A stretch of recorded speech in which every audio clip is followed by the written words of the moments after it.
shocked and, I don't know, shell shocked is the best word for what's going on in the crypto markets as far as FTX and the collapse. And, it's crazy. And, I really wanted to wait until the dust settled to do a video on it. And I think that it's kind of at that point. And, especially with this New York Times article that just came out.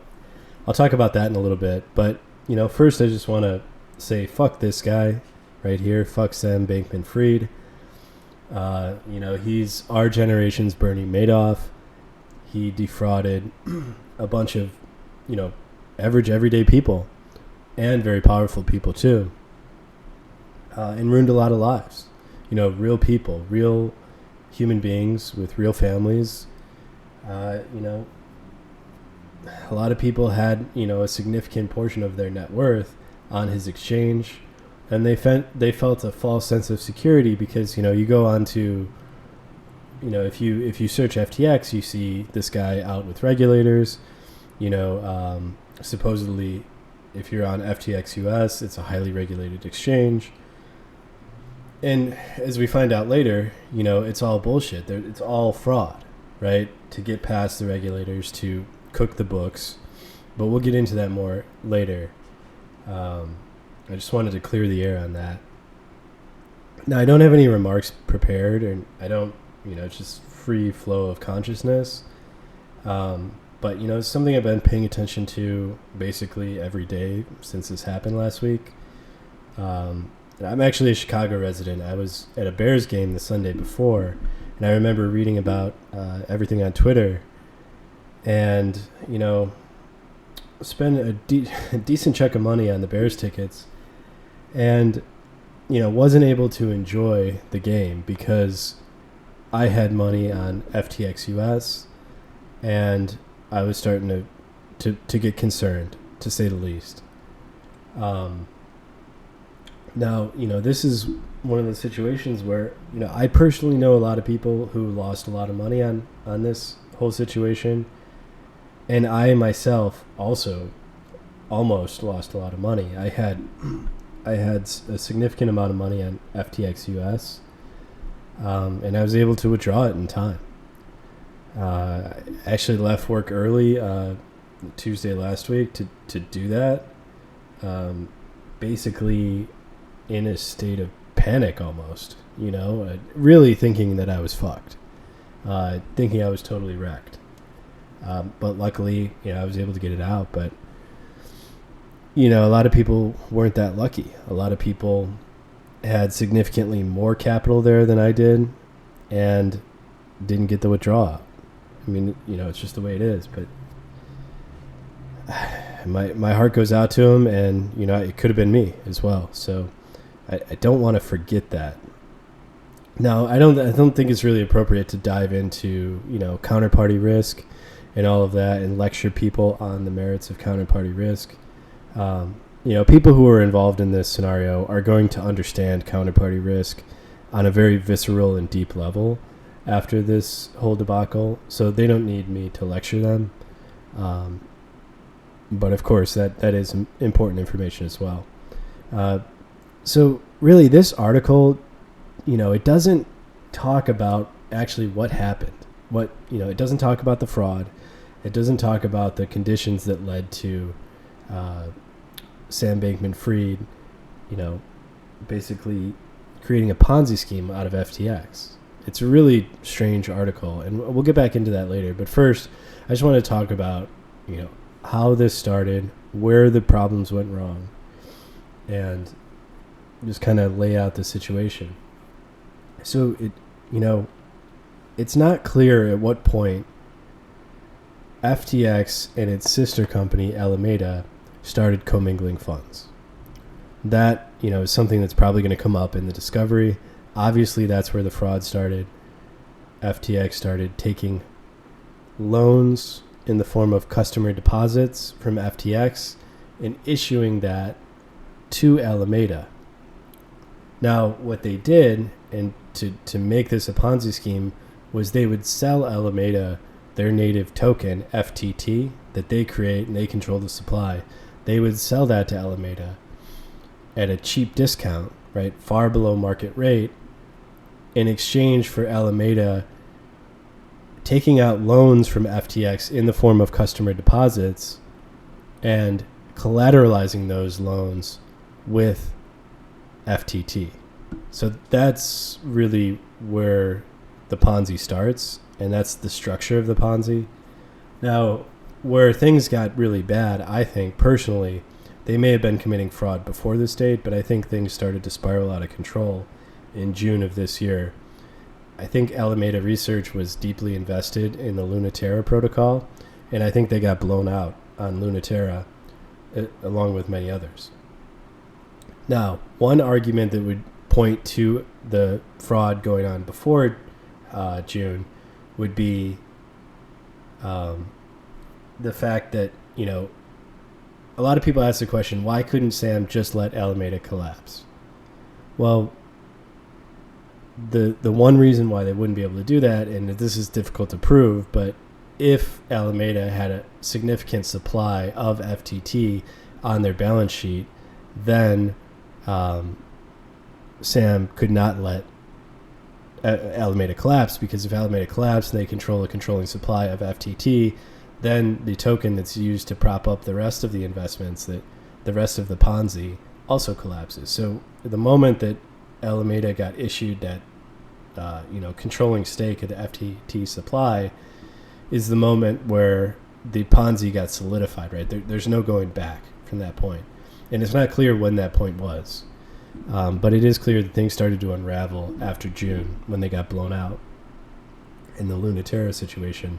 And then Sam took customer deposits, issued them to Alameda in return for FTT collateral from Alameda to collateralize those loans. Now, that's highly illegal, highly fraudulent, and the only way to do that is to, commit fraud on your financial statements, right? Because at least at FTX US, they had regulators coming in and looking at their books, right? These guys would have seen that. I mean, who knows? You could say maybe they were bribed, maybe they, whatever. But I think the structure of what I just mentioned, as far as, using FTT as the bridge collateral to issue customer deposits as loan to Alameda, is what made it seem as legitimate credit on Alameda's books, because the regulators, for whatever reason, just didn't dig into the relationship between the token and the customer's funds. So, things blow up in June, and, Sam gets continually more decrepit if you watch his appearance over time.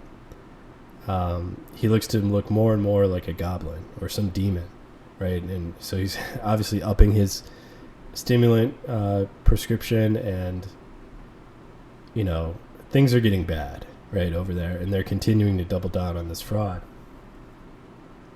And then we get to fast forward to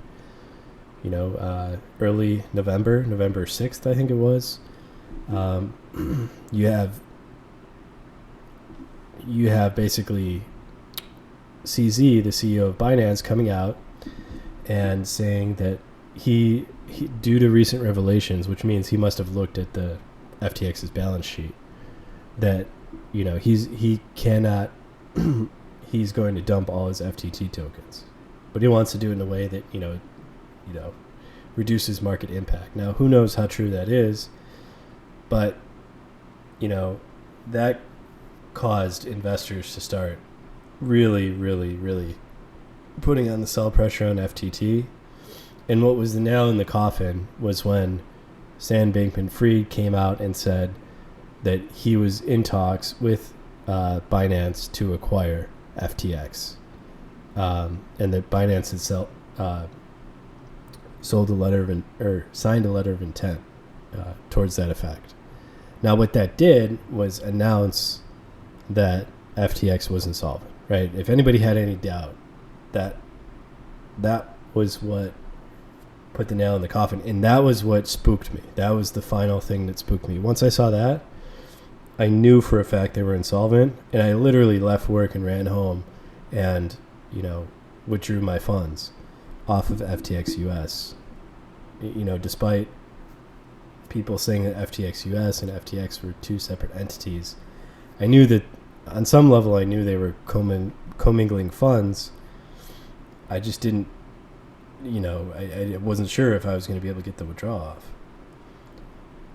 So, you have this situation where things really did spiral out of control very quickly, and I'm really at a loss for words. This is very, I guess shock is the right word to describe what this feels like.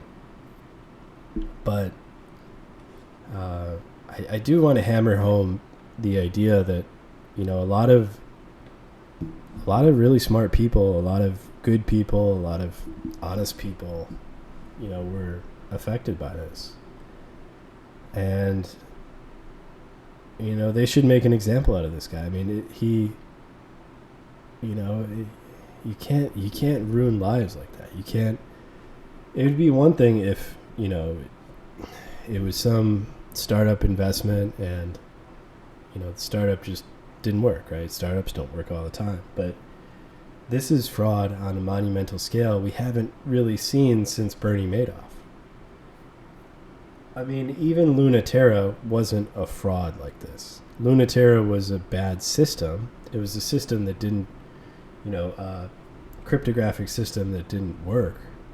And I'm not going to say that, there was no fraud there, but for the most part, it was a situation where it was a flawed system. People took advantage of the flawed system. But here, this is just fraud, right? It's just fraud. And if any regulator was looking at these books without fraud being committed, they would shut this thing down, at least in the U.S., where they were under regulation scrutiny. Now, I'll just dive into this article. I found this New York Times article to be very bizarre. It really doesn't talk about the Ponzi that this guy created. And now the backdrop here is that Sam Bankman-Fried is the second largest donor to the Democratic Party, short of George Soros. And he gave a significant amount of money to the Democratic Party. So there's a lot of important political people who could be exposed through this whole scenario, but they're also very powerful people. So they're the type of people that can bury a story like this.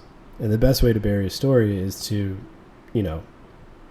put a headline story about it, but kind of bury the incriminating evidence within that coverage. And I think that's exactly what's going on here.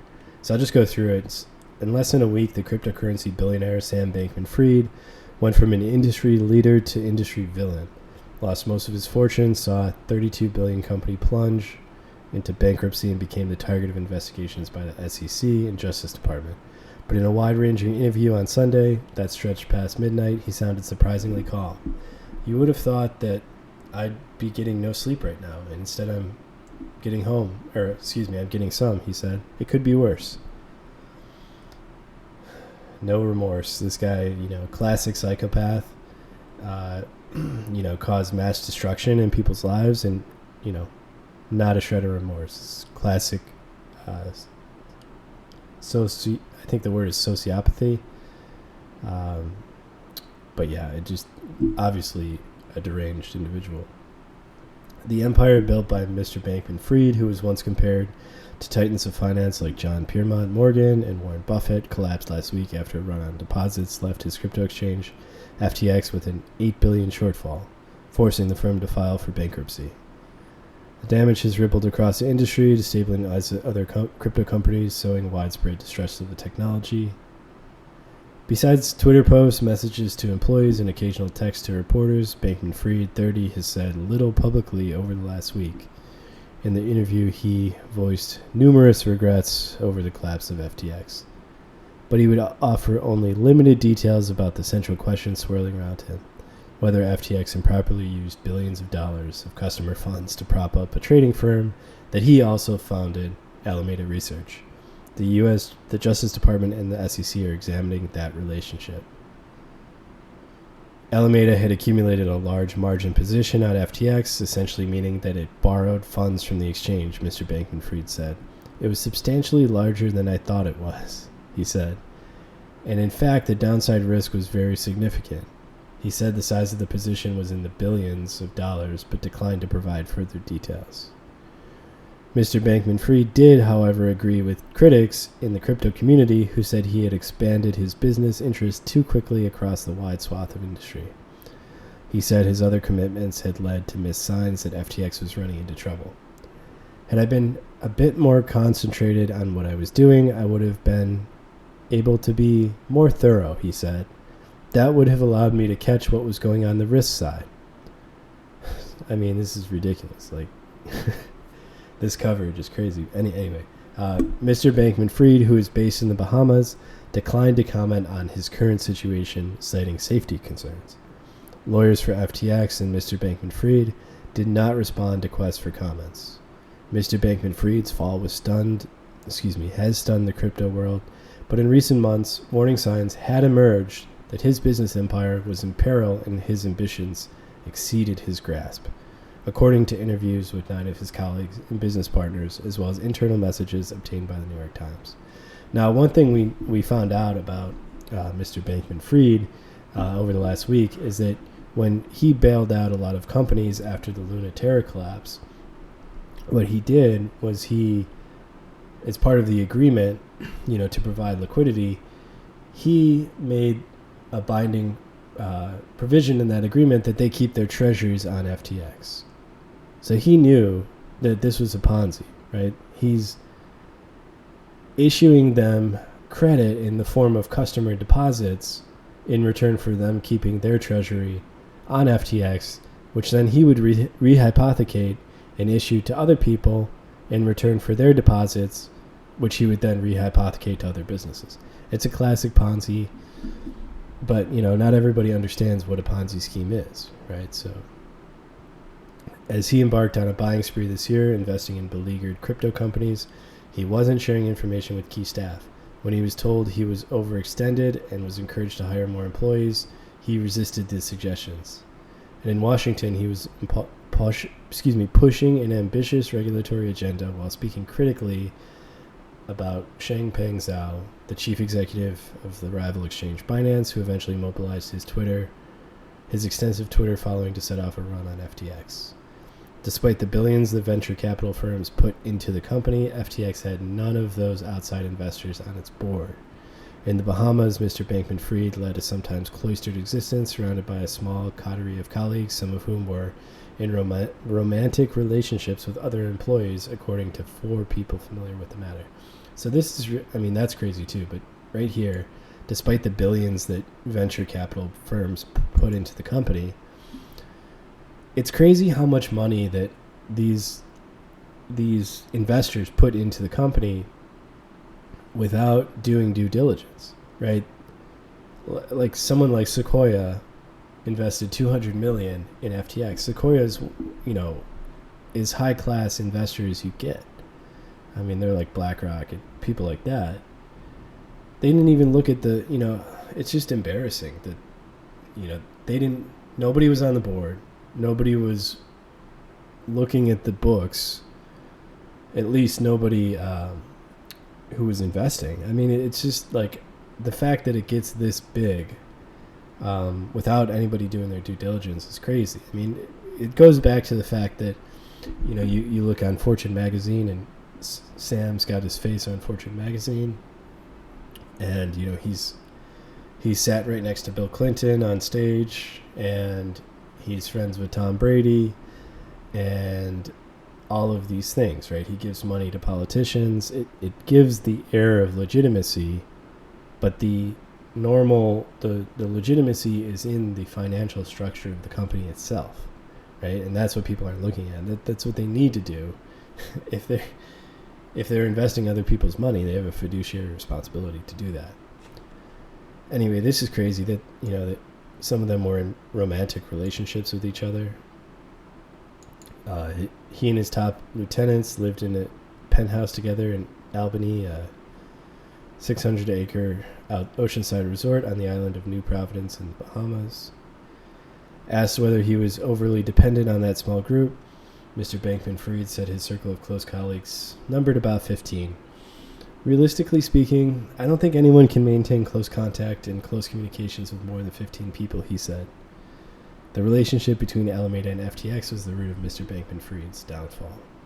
He founded the trading firm in 2017 and rented offices in Berkeley, California, not far from where he had grown up as the son of Stanford law professors.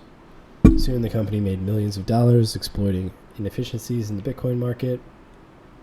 Mr. Bankman-Fried relocated the company to Hong Kong, a friendlier regulatory environment. He moved with a small band of traders, including Caroline Ellison, the CEO of Alameda Research and former trader at financial firm Jane Street, and went on to start FTX, a marketplace for crypto investors to buy, sell, and store digital assets. FTX and Alameda were closely linked. Alameda traded heavily on the FTX platform, meaning that it sometimes benefited when FTX's other customers lost money, a dynamic that critics called a conflict of interest. I mean, it's not what critics call a conflict of interest. It is a conflict of interest. In the past, Mr. Bankman-Fried has defended the arrangement, saying Alameda would provide crucial liquidity injections of capital that enabled other customers to complete transactions on the exchange. Alameda was run by Ms. Ellison, but Mr. Bankman-Fried was also involved, contributing to the decision-making on big trades, a person familiar with the company's inner workings said. At times, there did not appear to be much of a firewall between the businesses. Alameda was supposed to operate out of a separate office, but a guest who visited FTX complex in recent months said Ms. Ellison had been sitting within view of computers displaying the exchange's trading data.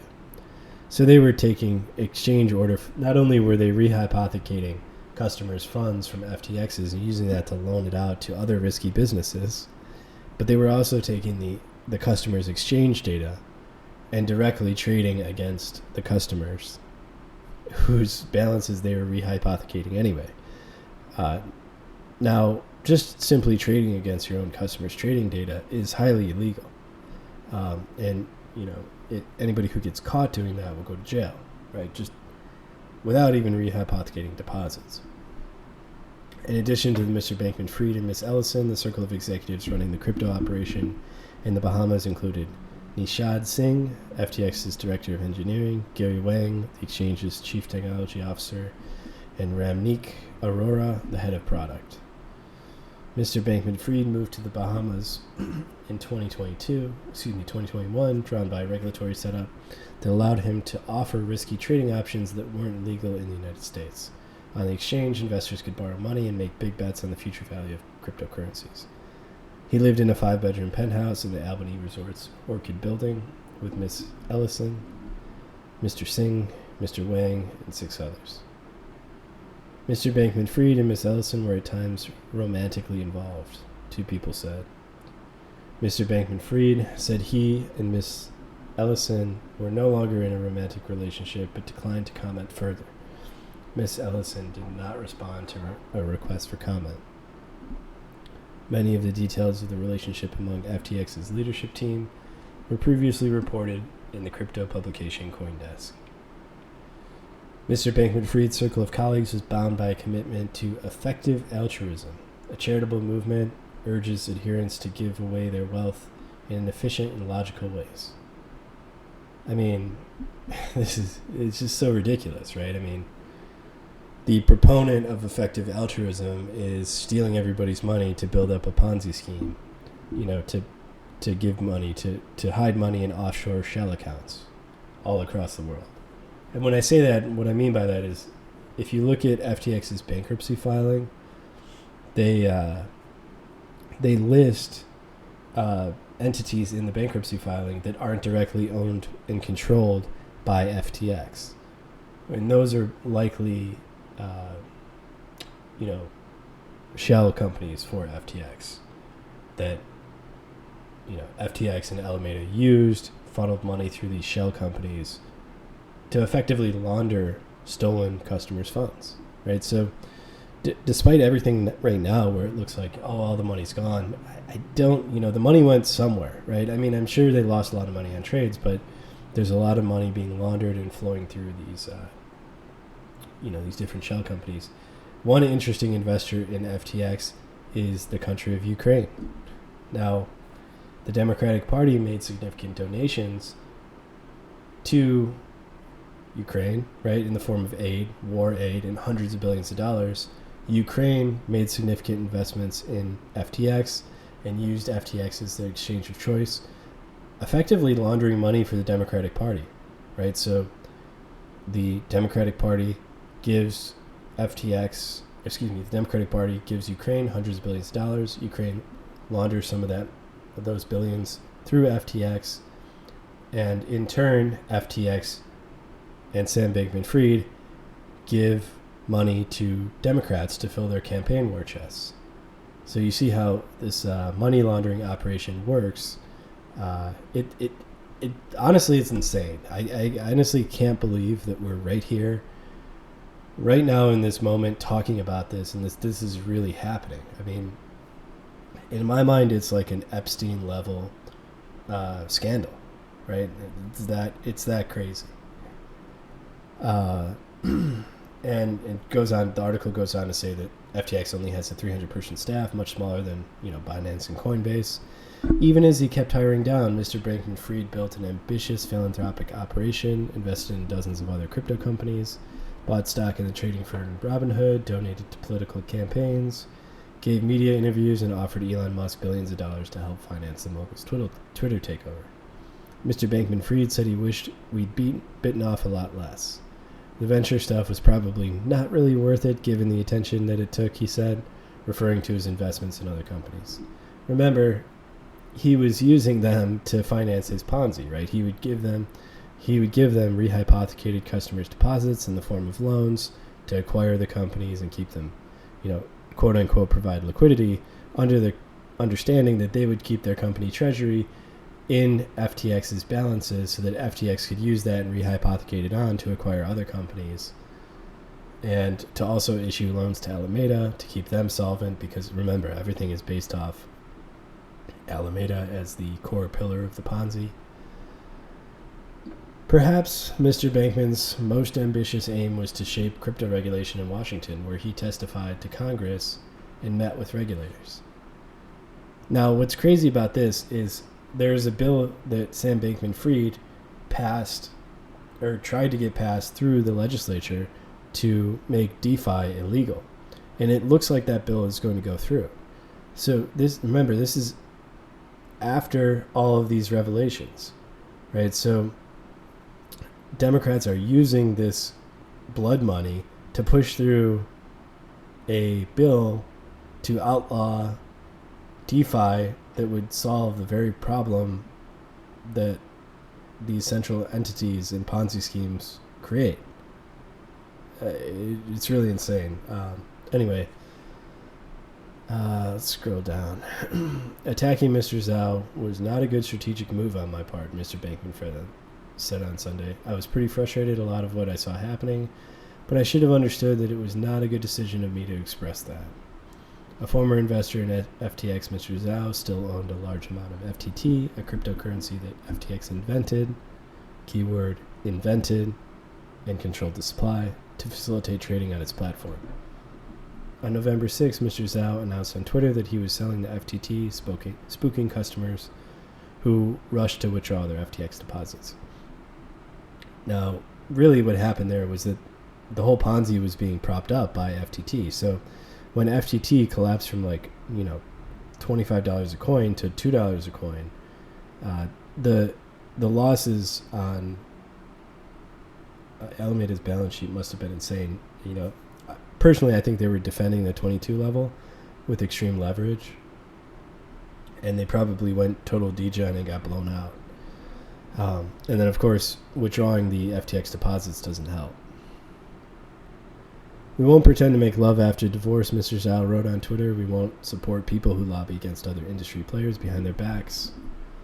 When FTX collapsed, Mr. Zhao initially agreed to buy the exchange in what would have been amounted to a bailout, but soon the deal fell through after Binance found problems in the company's financials.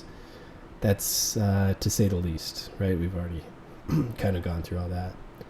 In a Signal group chat that included Mr. Bankman-Fried and other FTX representatives, Mr. Zhao posted a curt note, according to two people familiar with the matter. "Sam, I'm sorry," he wrote, "but we won't be able to continue this deal. Way too many issues. CZ."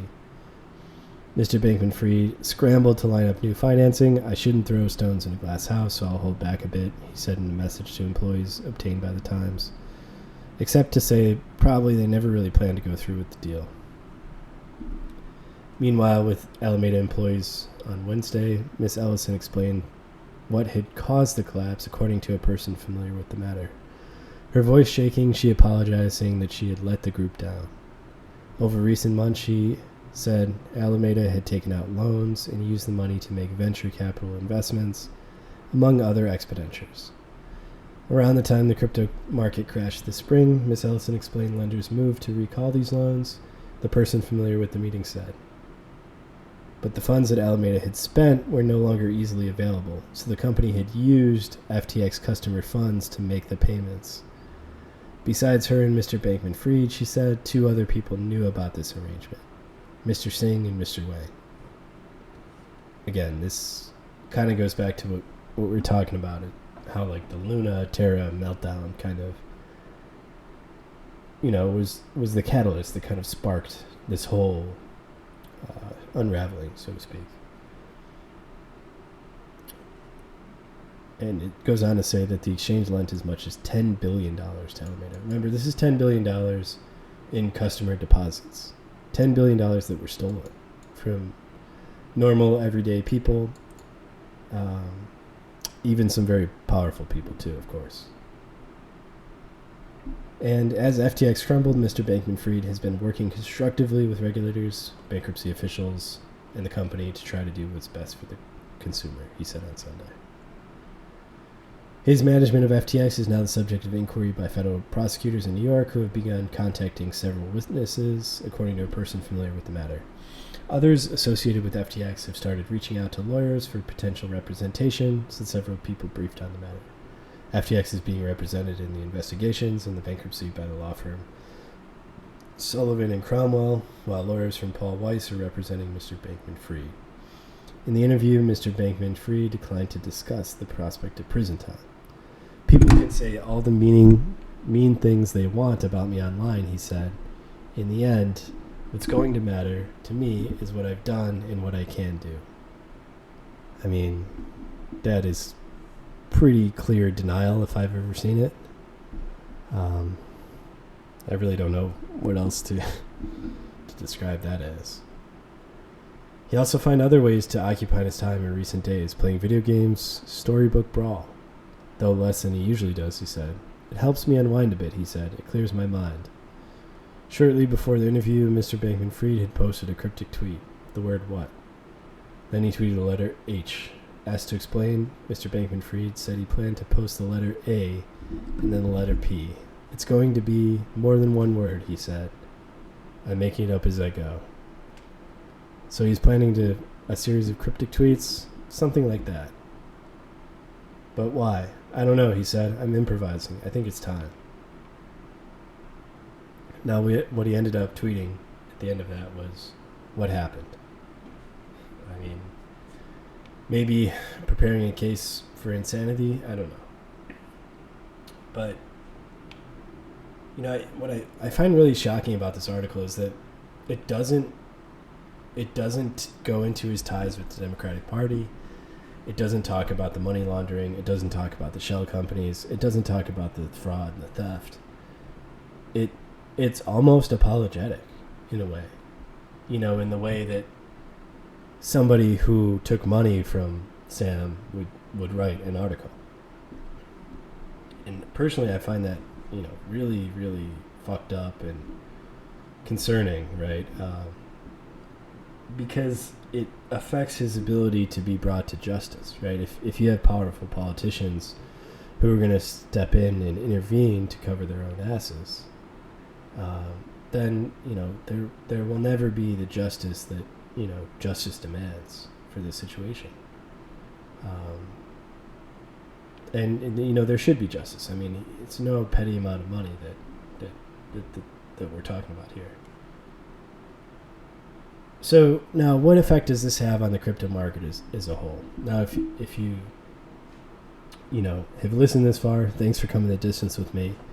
At times like this, I really don't want to capitalize on it. And I also, really just want to say, that my heart goes out to everybody affected. But, of course, everybody wants to know, what effect does this have on the market? Well, from my perspective, this is a classic bank run. Now, something to keep in mind is that when everything came out in the bankruptcy proceedings, it came out that,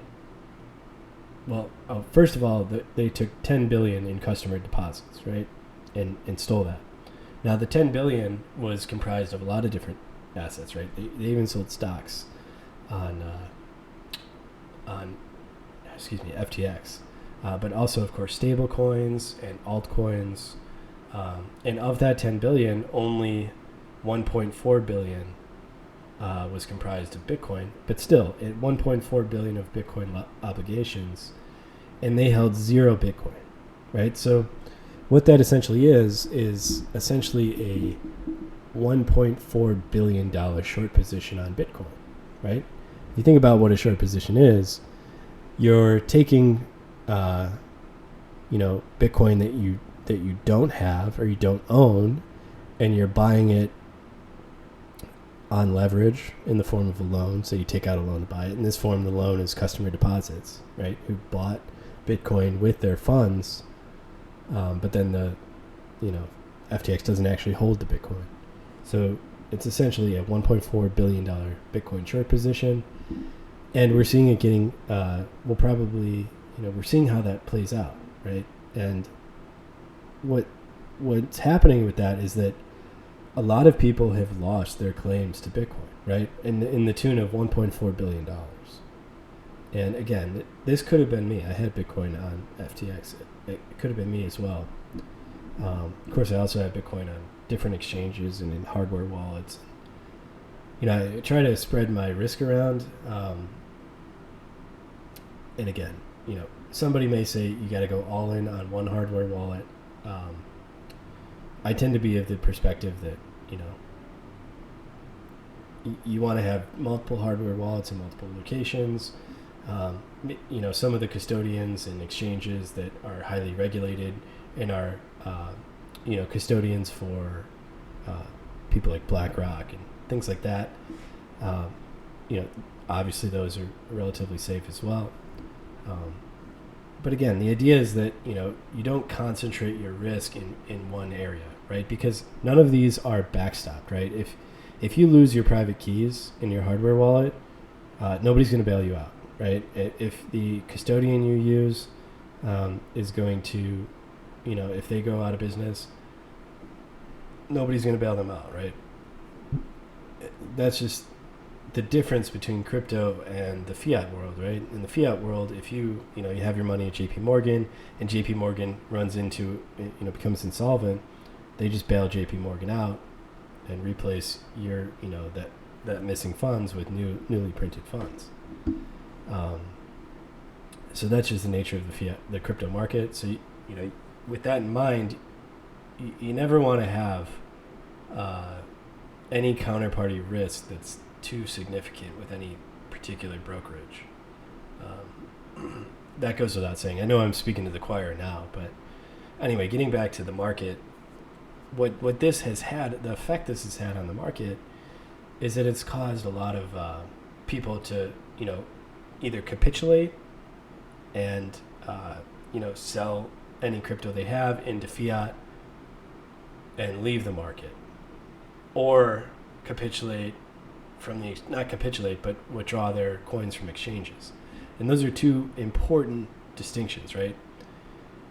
Because they're both of them are leaving the exchange, right? And of course there are still people on exchanges, but we're talking about a phenomenon or a trend, right? Of people leaving the exchange withdrawing coins from the exchange and withdrawing capital from the exchange.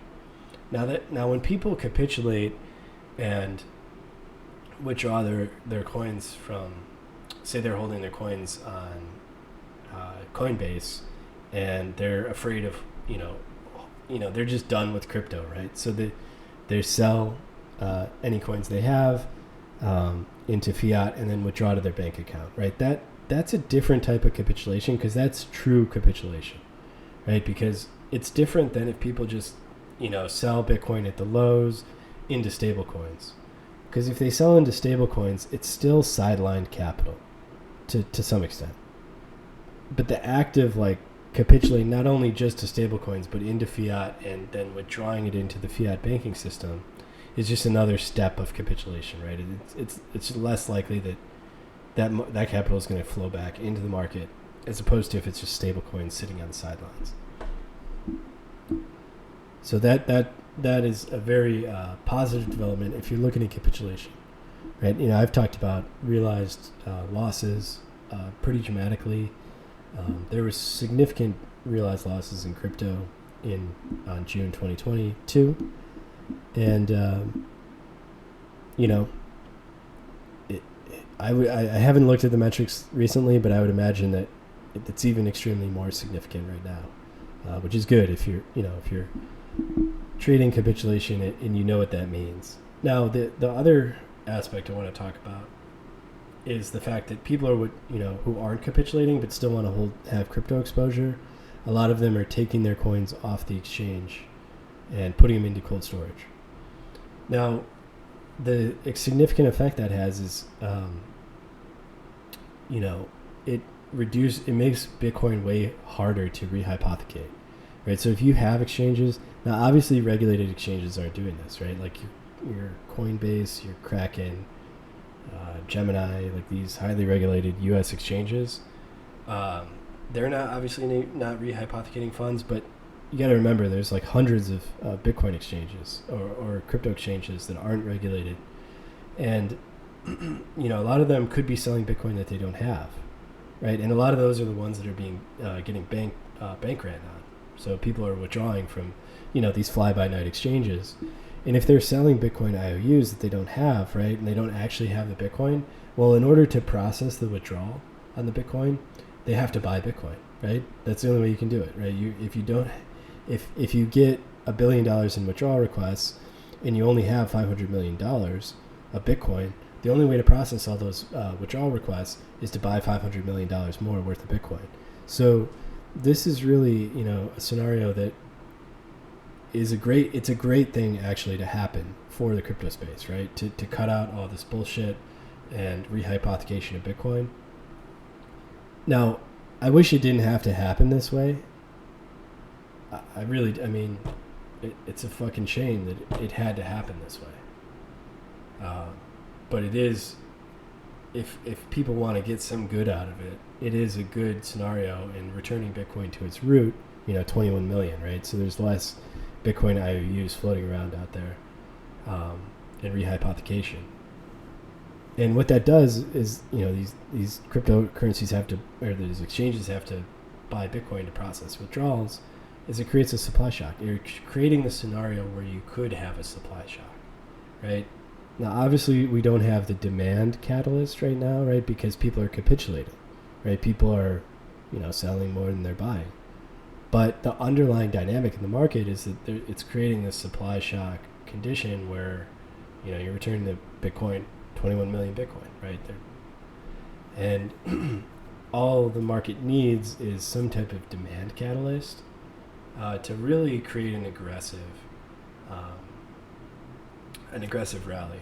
Now, bear market rallies are already more aggressive than bull market rallies, where it's kind of a slow and steady march up. Bear market rallies are kind of dominated by short covering and tend to be more aggressive and violent.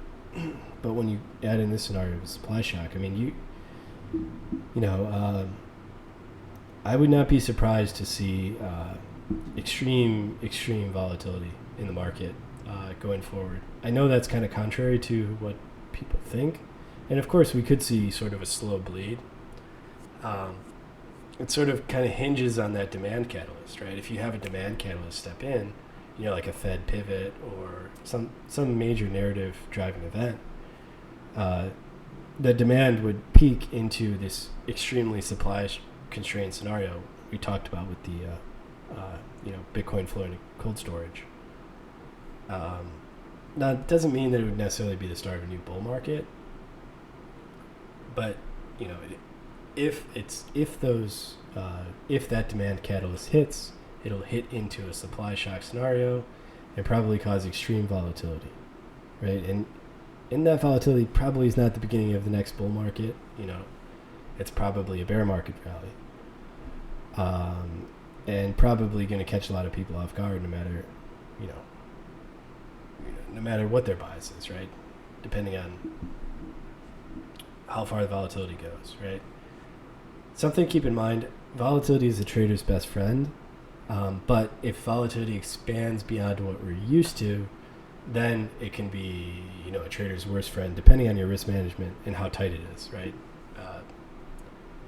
Long way of saying, if volatility expands beyond what you think is possible, and you don't have good risk management, you're probably going to get blown up, right? But again, I am obviously upset at this whole event, but kind of glad that the next bull market narrative will probably be, centered around decentralized protocols, self-custody, and Bitcoin in particular, and also maybe Ethereum as well with its deflationary supply, and at least more decentralized nature than, perhaps like a centralized exchange token like Binance Coin or FTX Coin, things like that you want to stay away from. Because they can be attacked, right? Binance Coin can be attacked the same way FTT was attacked. It's an inherent vulnerability in the market, and the market, capital flows where it's best utilized. And if, there's blood in the water and sharks smell blood, they'll flow towards it. Anyway, I hope you guys like this video. It's a little bit of a sombering topic, but I did want to speak on it just because, it is some of the craziest shit I've ever seen in the market.